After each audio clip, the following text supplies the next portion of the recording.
சும்மா கிராமத்து ஸ்டைல்ல மண் சட்டி சின்ன வெங்காயம் பூண்டு வத்த குழம்பு செய்வது பார்க்கலாம் வாங்க ஒன் பை ஒன்னா. ஹை காய்ஸ், மண் சட்டி சின்ன வெங்காயம் பூண்டு வத்த குழம்பு சாப்பிடணும்னு ஃபீல் ஆயிடுச்சு. பட் அதனால நல்லா புளி கரைச்சல் வச்சுக்கிறேன். ஸோ புளி பேஸ்ட்டாக எடுத்துக்கலாம். புது புளி தான் வாங்கிட்டு வந்ததுங்க. ஸோ அதனால இப்படி தான் இருக்கும். நல்லா கொஞ்சம் ஊறணும். பாருங்க எப்படி இருக்கு சொல்லிட்டு திக்காக இருக்குது பேஸ்ட்டு. ஸோ இது நல்லா கொஞ்சம் நேரம் ஊறட்டும். இந்த வெங்காயம் தக்காளிலாம் நம்ம வதக்கும் இல்லையா, அதனால ஊறட்டோங்க. பார்த்துக்கலாம். அடுப்பு ஆன் பண்ணிட்டு மண் சட்டி வச்சிருக்கேன். ஆயில் எடுத்துக்கிறேன். முறுக்கு செஞ்ச ஆயில் தான். ஸோ நல்லெண்ணெய் சேர்த்துக்கேன். எனக்கு நல்லா கோல்டாக இருக்கிறதுனால நான் நல்லெண்ணெய் சேர்க்கல. ஒரு 3 கரண்டி அளவுக்கு ஆயில் சேர்க்க போகிறேன். இன்னும் கொஞ்சம் ஒரு 1/2 கரண்டி, கரெக்டாக ஒரு 3.5 கரண்டி அளவுக்கு ஆயில் எடுத்துருக்கேன். ஸோ இப்போ ஹை ஃப்ளேம் பண்ணியாச்சு. ஹை ஃப்ளேம் பண்ணிவிட்டு ஸோ எதுக்காக மெயினாக பார்த்தீங்கன்னா நம்ம இந்த வெங்காயம் பூண்டு சின்ன வெங்காயம் பூண்டு வாஷ் பண்ணி வச்சுருக்கேன். பூண்டு ஸோ ஃபஸ்ட்டு பால் பார்த்தீங்கன்னா பூண்டு சேர்த்துக்கலாங்க. ஸோ சேர்த்துட்டு பார்க்கலாம் வாங்க. பூண்டு சேர்த்துக்கலாம். தண்ணியோடு சேர்க்கறதுனால பூண்டு அப்படி தான் இருக்கும், சலன்னு.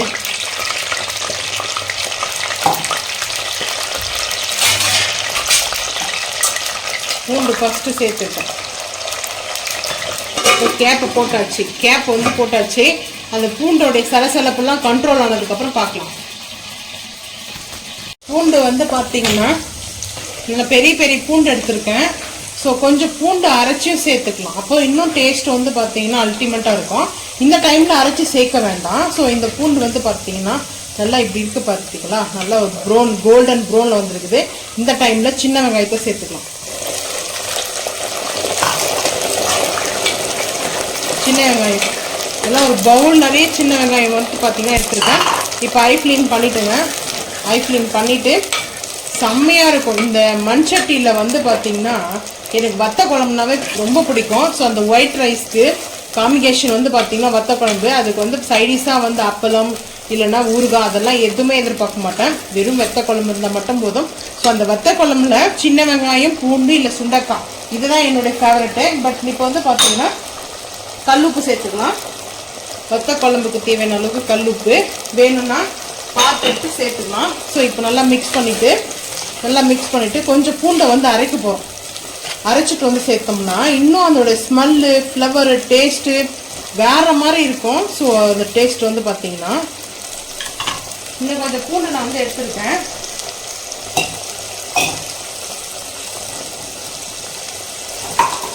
ஸோ இவ்வளோ பூண்டு எடுத்திருக்கேன். இந்த பூண்டு பார்த்தீங்கன்னா நம்ம இப்போது ஒரு கைப்பிடி அளவுக்கு பார்த்தீங்கன்னா பூண்டு எடுத்திருக்கேன். இதை அரைச்சிட்டு பார்க்கலாம் வாங்க. ஓப்பன் பண்ணிக்கலாம். சின்ன வெங்காயம் பாருங்கள் நல்லா சின்ன வெங்காயம் நல்லா வதங்கிட்டு இருக்குது.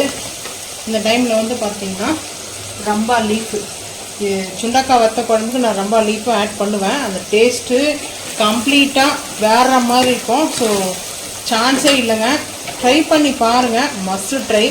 ஸோ இப்போ சேர்த்தாச்சு. இந்த டைமில் நம்ம அரைச்சிட்டு வந்துருக்கோம். இஞ்சி நம்ம பார்த்தீங்கன்னா அரைச்சிட்டு வந்துருக்குல்ல இந்த பூண்டு பேஸ்ட். இங்கே பாருங்கள் பூண்டு பேஸ்ட் நான் கொஞ்சம் கூட சேர்த்துருக்கேன் பூண்டு. ஸோ தேவையான அளவுக்கு எடுத்துக்கலாம். ஒரு 4 ஸ்பூனுக்கு எடுத்துருக்கேன். ஏன்னா நான் பட்டாணி பானிபூரி மசாலா செய்யணும். பட் அதுக்காக அப்படியே கூட சேர்த்தாச்சு. இப்போ பாருங்கள் அந்த நல்லா மிங்கிள் ஆகுது. பட் இந்த மசாலாவை அவ்வளோ அமேசிங் டேஸ்ட்டு சான்ஸே வராதுங்க. பட் அவ்வளோ ஒரு டேஸ்ட்டாக இருக்கும். இங்கே பாருங்கள் எவ்வளோ சூப்பராக இருக்குன்னு சொல்லிட்டு. ஸோ இந்த மாதிரி ஒன்ஸ் செஞ்சுட்டோன்னா லஞ்சுக்கு எனக்கு ப்ராப்ளம் பார்த்தீங்கன்னா இந்த லஞ்சுக்கு பார்த்தீங்கன்னா கிரேவியோ இல்லை ஏதாவது குக் பண்ணணுமோ அவசியமே இல்லை. இப்போ நம்ம வெளியில் எங்கேயாச்சும் கிளம்புறோம். ஸோ போயிட்டு வரதுக்கு லேட் ஆகும். ஒயிட் ரைஸ் மட்டும் பார்த்தீங்கன்னா குக் பண்ணிவிட்டு ஸோ இந்த வத்த குழம்பு அப்படியே வச்சு சாப்பிடும்போது மண் சட்டிலே 1 மாதம்னா கூட கெட்டே போகாது. அவ்வளோ சூப்பராக இருக்கும். ஸோ இங்கே பாருங்கள் செம்மையாக இருக்குது. வெங்காயம் நல்லா ரோஸ்ட் ஆகணுமாலாம் ரோஸ்ட் ஆகணும்லாம் தேவையில்லை. ஸோ இந்த பூண்டெல்லாம் நல்லா ரோஸ்ட் ஆகிருக்குதுங்க. இந்த பூண்டை அப்படியே லைட்டாக அப்படியே மசிச்சு கூட விட்டுக்கலாம், செம்மையாக இருக்கும். ஏன்னா பெரிய பெரிய பூண்டு சேர்த்துருக்கேன், பெரிய பூண்டு தான் கொஞ்சம் பெரிய பூண்டுனா ரேட் கொஞ்சம் கூட. ஸோ நாட்டு பூண்டுக்கும் இந்த பூண்டுக்கும் ரேட் டிஃப்ரெண்ட் இருக்குது. செம்ம வாசனை கம்மன்னு. ஸோ இந்த டைமில் டொமேட்டோ கட் பண்ணி வச்சுருக்கேன், அதையும் ஆட் பண்ணிக்கலாம். நான் வந்து ஒரு பெரிய சைஸில் ஒரு 2 டொமேட்டோ கட் பண்ணியிருக்கேன் ஸ்லைஸாக. ஸோ இப்போ வந்து சேர்த்துக்கலாம். சேர்த்தாச்சு, நல்லா மிக்ஸ் பண்ணிக்கலாம். மிக்ஸ் பண்ணிவிட்டு நம்ம கேப் போட்டுடலாம். நல்லா வதங்கி வரும் நம்மளுக்கு, அப்போ தான் சீக்கிரமாக. நம்ம ஆயில் வந்து கூட தான் இருக்கும், வத்த குழம்புக்கெல்லாம் ஆயில் வந்து எக்ஸ்ட்ரா தான் இருக்கும். அப்படி உங்களுக்கு வேணாம்னா நீங்கள் வந்து பார்த்தீங்கன்னா வத்த குழம்பு சாப்பிடும்போது கொஞ்சம் டேஸ்ட் டிஃப்ரெண்ட்டாக இருக்கும். ஆயில் வந்து அதிகமாக இருக்குன்னா கொஞ்சம் கம்மி பண்ணிங்க, அது உங்களோட விருப்பம் தான். நான் வந்து ஆயில் எப்போவுமே வத்த குழம்புக்கு கொஞ்சம் கூட தான் வைப்பேன். ஸோ இப்போ பாருங்கள், நல்லா வந்துட்டு குக் ஆகட்டும், பார்த்துக்கலாம். லைட்டாக பெருங்காயம் சேர்த்தாச்சு. கட்டிக்க பெருங்காயம் கூட போடலாம்ல? சேர்க்கலாம், அது சூப்பராக இருக்கும். கிறிஸ்டல் பெருங்காயம் அது போதும் இருக்கு. நான் அந்த கிறிஸ்டல் பெருங்காயம் அப்படியே சேர்க்குறாங்க. ஸோ பெருங்காயம் ஏன்னா அந்த ஹீட்டில் மெல்ட் ஆகிடும். பட் அதனால தான் இப்போ வந்து பார்த்தீங்கன்னா ஐ ஃப்ளேம் பண்ணிக்கலாம். நல்லா அந்த தக்காளி வந்து பார்த்தீங்கன்னா குக் ஆகிருக்கு பாருங்களா, எப்படி நல்லா குழஞ்சி இருக்குது, மிக்ஸ் ஆகிருக்குது நல்லா. அதாவது நம்ம தக்காளி நல்லா குக் ஆகிடுச்சு. இந்த டைமில் வந்து பார்த்தீங்கன்னா கொஞ்சம் ஸ்பைசஸ் தூக்கலாம். ஒரு பார்த்தீங்கன்னா சுள்ளுன்னு இருக்கும் காரம், பட் அந்த மாதிரி 1 டீஸ்பூன் காஷ்மீரி மிளகாய், இன்னொரு 1/2 டீஸ்பூன். இதெல்லாம் ஸ்பைசஸ்லாம் கம்மி பண்ணிங்க, அது உங்களுக்கு வந்து பார்த்தீங்கன்னா வேணாம். வத்த குழம்பு இந்த வத்த குழம்புக்கு கொஞ்சம் காரம் இருந்தால் தான் நல்லாயிருக்கும். அதுக்கப்புறம் வத்த குழம்பு மசாலா 2 டீஸ்பூன் சேர்த்துக்கேன். இந்த தக்காளி புளிப்பு பட் அதெல்லாம் நல்லா இருக்கும் அந்த காம்பினேஷனு, அதுக்காக தாங்க சேர்த்துருக்கேன். அதுக்கப்புறம் வந்து பார்த்தீங்கன்னா டர்மரிக் பவுடர் வந்து ஒரு 2 பிஞ்ச் அளவுக்கு வந்து சேர்த்துக்கலாம், 2 பிஞ்ச் அளவுக்கு. நம்ம அந்த கரம் மசாலா சேர்த்தலையே வத்த குழம்புக்கு, அந்த கரம் மசாலாலே தனியாலாம் வந்துடும். ஸோ வந்து கொரியாண்டர் பவுடர்லாம் வந்து அதிலே ஆட் பண்ணி தான் நம்ம செஞ்சுருக்கோம். பாருங்கள், ஐ ஃப்ளேமில் வச்சுட்டு நல்லா வாஷ் பண்ணி வச்சுருக்கேன். ஒரு கைப்பிடி அளவுக்கு கருவேப்பிலை, எலம்ஸு கருவேப்பிலை. இது வந்து பார்த்திங்கன்னா இந்த பிளாஸ்டிக்கில் இது எதுக்காக வந்து யூஸ்னால் புளி வடிகட்டுறதுக்காக. ஸோ இந்த புளியோடைய பேஸ்ட்டில் வடிகட்டுறலையா, பட் அதுதாங்க ரொம்ப சூப்பராக இருக்கும். அது ரொம்ப வருஷம் ஆச்சு வாங்கி, இப்போ தான் வந்து எடுத்து வச்சுருக்கேன். யூஸ் பண்ணி தான் இருந்தோம். இப்போ வந்து பாருங்களேன், நல்லா இந்த மசாலா செம்ம மசாலாங்க. ஒன்ஸாவது நீங்கள் ட்ரை பண்ணி பாருங்கள். ஸோ அவ்வளோ சூப்பராக இருக்கும்.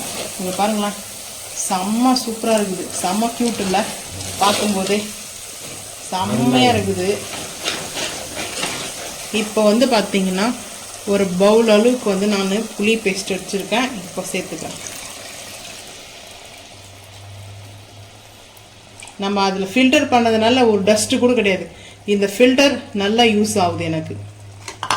இப்போ வந்து பார்த்தீங்கன்னா நல்லா இப்படி மிக்ஸ் பண்ணிவிட்டு கொஞ்சம் தண்ணி சேர்த்துக்கலாம். ஏன்னா நம்மளுக்கு கொஞ்சம் லைட்டாக வந்து நம்மளுக்கு குக் ஆகணும், பட் அது குக் ஆகும்போது ரொம்ப திக்னஸாக நம்மளுக்கு ரெடி ஆகிடும். ஸோ இந்த கொஞ்சம் தண்ணி நம்ம வந்து 1 கப்பு வந்து பார்த்தீங்கன்னா புளி பேஸ்ட் மட்டும் ஆட் பண்ணிக்கிறோம். ஒரு 1/2 கப்புக்கு வந்து வாட்ரு, அப்போ தான் அது வந்து கரெக்டாக இருக்குங்க. 1/2 கப்புக்கு வந்துட்டு வாட்டர் எடுத்துருக்கேன். காரம் உப்பு எல்லாம் செக் பண்ணிவிடுங்க. ஃபைனலில் கொஞ்சமாக கொத்தமல்லி வேணுன்னா போடலாம், நாட்டு சர்க்கரை இல்லை வெல்லம், அவ்வளோதாங்க. இந்த குழம்பு வந்து பார்த்தீங்கன்னா அடிச்சிக்கவே முடியாது. ஸோ அவ்வளோ சூப்பராக இருக்கும். என்னுடைய மை ஃபேவரட் டிஷ்ஷில் வத்த குழம்புல இது சுண்டக்காவை போட்டு செய்வேன். நான் இந்த மாதிரி செஞ்சு சாப்பிடுவேன், எனக்கு ரொம்ப ரொம்ப ரொம்ப பிடிச்சது. ஸோ உங்களுக்கு பிடிச்சிருந்தா கமெண்ட் பண்ணுங்கள். ஸோ அவ்வளோதாங்க, இது வந்து நல்லா வந்து குக் ஆகட்டும், பார்த்துக்கலாம். வத்த குழம்பு ரெடிங்க. நம்ம ஆயில் சேர்த்தோம்னீங்களா, இங்கே பாருங்கள், அந்த ஆயிலெல்லாம் நல்லா மிதக்க இருக்குது. இப்படி தான் இருக்கும் நம்ம சேர்க்குற ஆயில் வந்து பார்த்தீங்கன்னா நல்லா சூப்பராக வத்த குழம்பு ரெடி. இந்த அளவுக்கு திக்காக இருந்தால் நம்மளுக்கு போதும். இதுதான் கரெக்டான பதம் வந்து பார்த்தீங்கன்னா. ஸோ இந்த அளவுக்கு வந்து பார்த்தீங்கன்னா வத்த குழம்பு ரெடி பண்ணிங்க. இன்னொரு நாட்டு சர்க்கரை, இதில் கீயோ நம்ம எதுவும் ஆட் பண்ண போகிறது கிடையாது. நாட்டு சர்க்கரை ஒரு 3/4 டீஸ்பூன் எடுத்துருக்கேன், சேர்த்தாச்சு.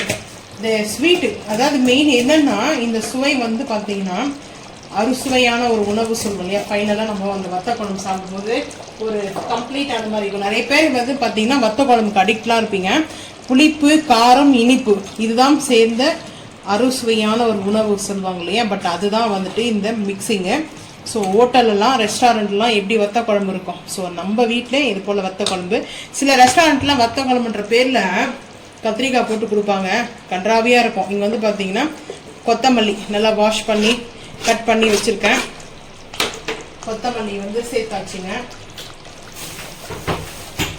இது ஒரு மாதம் ஆனால் கூட கெட்டு போகாது. ஆமாம், ஒரு மாதம் இல்லை 2 மாதத்துக்கு கூட தாங்கும். கொத்தமல்லி நீங்கள் வேணும்னா சேர்த்துக்க. ஒரு வாட்டி அப்படியே வச்சுதான் 10 நாள் சாப்பிட்டு நம்ம இந்த வீட்டுக்கு வந்தப்போ நம்ம வந்து வெளியில் போகிறதுக்காக செஞ்சோமா, அப்புறம் அங்கே லெமன் ரைஸும் வத்த குழம்பு இங்கே எடுத்துகிட்டு வந்துட்டோம். சுண்டக்காய் வத்த குழம்புன்னு நினைக்கிறேன் அது அநேகமா. ஆனால் வந்து பார்த்தீங்கன்னா நாங்கள் இந்த வீட்டுக்கு வந்த புதுசில் ஒரு மாதம் ஃபுல்லாக 1 month 30 days எங்களுக்கு அந்த வத்த குழம்பு டெய்லி சாப்பிடுவோம், டே வைஸ் லஞ்சுக்கு. ஸோ அது ரொம்ப சூப்பராக இருந்ததுங்க. ஆனால் ரூம் டெம்பரேச்சர்லேயே தான் நாங்கள் வச்சுட்டு இருந்தோம். ஸோ அவ்வளோதாங்க, ரெடி ஆகிடுச்சு. செம்மையாக கமன்னு நல்ல ஸ்டைலில் வந்து பார்த்தீங்கன்னா பாரம்பரியமாக ஒரு மண்சட்டி, சின்ன வெங்காயம், பூண்டு வத்த குழம்பு ரெடிங்க. ஸோ ஒரு 2 நிமிஷம் கழிச்சு அடுப்பு ஆஃப் பண்ணிடலாங்க. ஆயிலெலாம் பாருங்கள் நல்லா அந்த ஸ்ப்ரெட் ஆகிட்டு வந்துட்டு இருக்குது. ஆயிலெலாம் மேலே நல்லா மிதக்க. ஸோ அடுப்பு ஆஃப் பண்ணிட்டேன். அடுப்பு காமிங்களா, அடுப்பு ஆஃப் பண்ணியாச்சு. அடுப்பு ஆஃப் பண்ணியுமே நல்லா ஒரு அந்த பார்த்தீங்கன்னா சூப்பராக இருக்குது.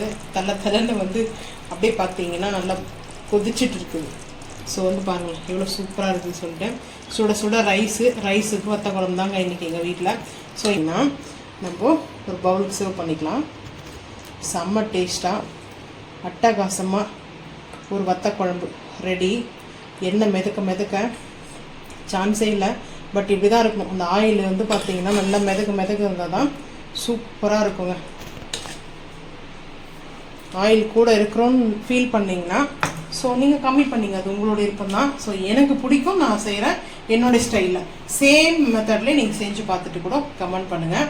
ஸோ உங்களுக்கு பிடிச்சிருந்தா அவ்வளோதாங்க. ஸோ வந்து சூப்பராக ஒரு மண்சட்டி வந்து பார்த்தீங்கன்னா ஒரு பாரம்பரியமாக ஒரு வத்தா குழம்பு வந்து ரெடி. ஆக்சுவலாக வந்து பார்த்தீங்கன்னா பேசிக்காக நம்ம நல்லெண்ணெய் தான் சேர்க்கணும்.